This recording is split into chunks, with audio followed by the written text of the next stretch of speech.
We all know that we are going through a tough phase where we are trying to save ourselves from the temper of nature who is continuously throwing out all his frustrations, sometimes as a virus outbreak, sometimes as a super cyclone, sometimes as a flood, forest fire, earthquake, etc. etc. etc. And it's becoming intolerable for human civilization. Though thousands of economists, environmentalists are trying every single day to escape out from these problems and build a world where we can live sustainably with our environment without harming the nature, but still, every next day it seems impossible. Being an ordinary citizen, we want both our economy and ecology, but not able to do anything. We all leave it in the hand of government and stay busy with our usual life. But we are forgetting that we are the ones who can make aware of all these things to our government. So today in this video, I'm going to share with you about an economic model for a world where both humans and earth can live. And this model is already adopted by a city in Netherlands named Amsterdam, which is otherwise called as bicycle capital of the world. Due to COVID-19 pandemic, years of progress and economy are losing, which can result in underinvestment in infrastructure adaptation, withdrawal from previous commitments, and weaker climate activism. Simultaneously, it also raises the alarm bell on potential cases like environmental degradation, biodiversity loss, and further zoonotic infectious disease outbreaks. So it's becoming a responsibility to rebuild a better world by changing the way industries operate. And the green programs into the recovery plans, creating an opportunity to rebuild a better, greener world. The Netherlands' biggest city offers an example of how this might work in practice. Yes friends, I'm saying about the donut economy model that envisions a world in which people and planet can live in balance. First of all, the donut economy model was created by Kate Raworth, a senior research associate at Oxford University's Environmental Change Institute. So now, let's jump into what is donut economy. The name is derived from the shape of the diagram, which is like a donut, and let us imagine the green part is the crust of the donut. So here, the center hole represents the proportion of the people who lack the essential of life, that is healthcare, education, equality, and so on. And the center greener part, which is the crust part, represent the safe operating space for humanity, which is called as planetary boundary. And the outer circle part represents that if we go beyond the planetary boundaries, that is the greener part, it will lead to pollution, biodiversity loss, climate change, and so on. So in simple terms, the aim of this framework is to build an economy which will fulfill the need of the people without harming the nature. And the main goal of this new model is to reframe the economic problems and set new goals. So now let us know about some indicators. As you can see in one of its border, it is written as social foundations.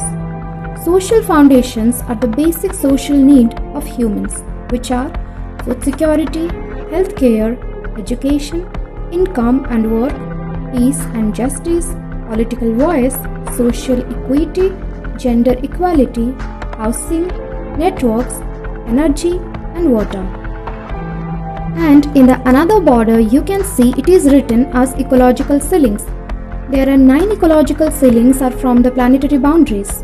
As I have said, planetary boundary is a safe operating space for humans. That means as long as we are below the boundary, we are in a safe zone.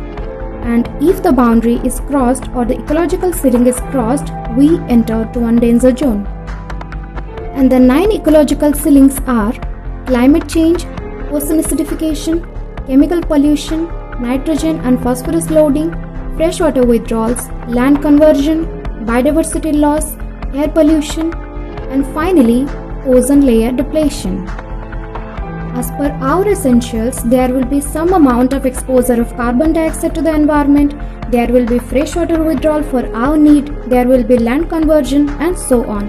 But at some level, the nature can tolerate everything and also have its own recovery system.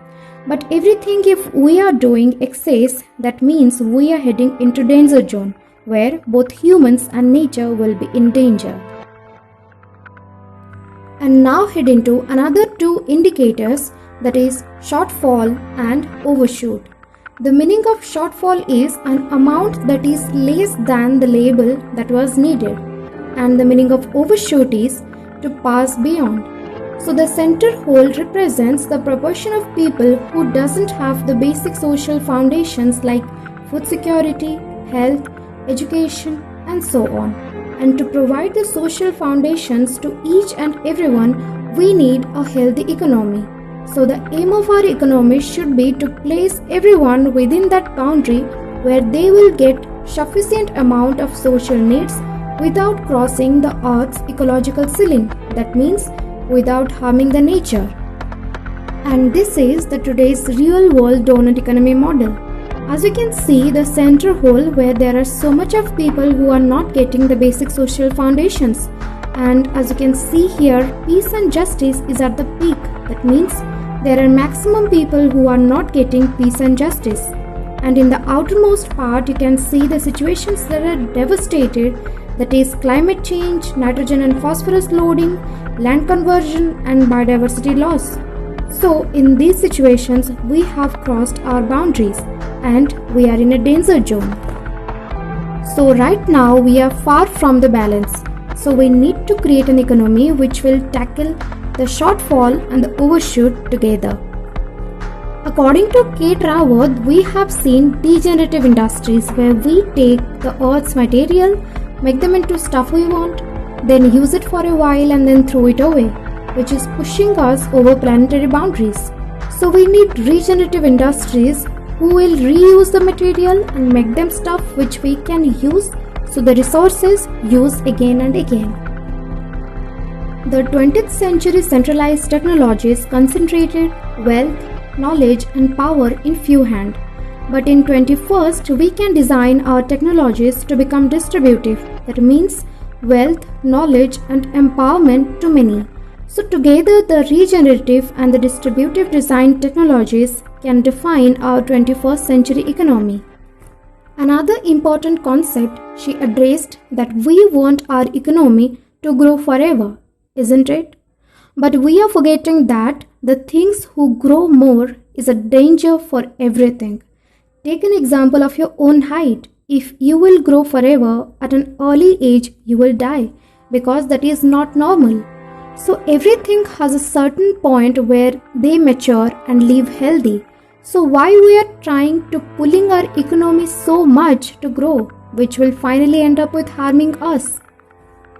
If you are still not getting that how you are going to incorporate in your life or in your city, there is a great example of the city Amsterdam. So Amsterdam decided to call upon Kate Raworth and build their economy the donut shape. Marika van Donning, the deputy mayor of Amsterdam, discussed with Raworth, and Raworth scaled down the model of Amsterdam.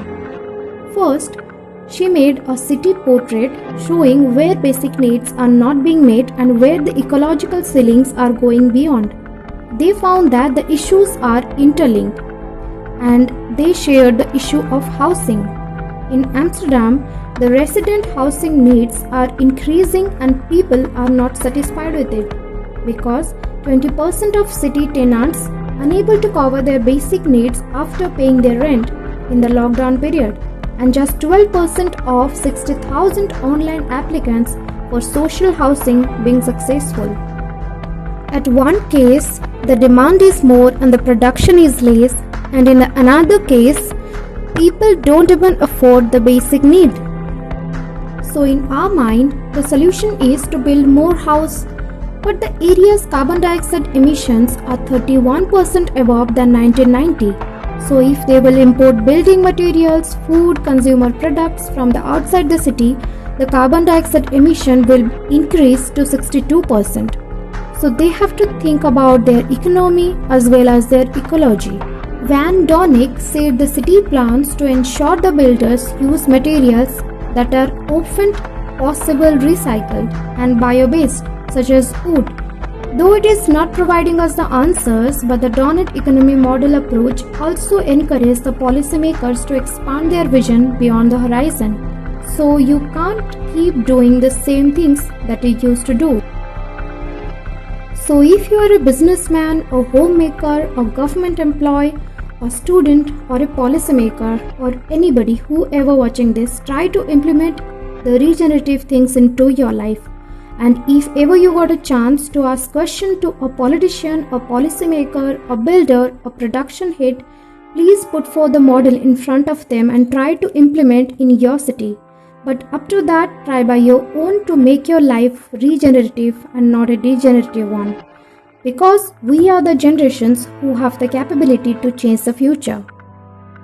We are so lazy with our usual life that we are not even trying to solve that problem which we have created. We are digging the danger hole for ourselves.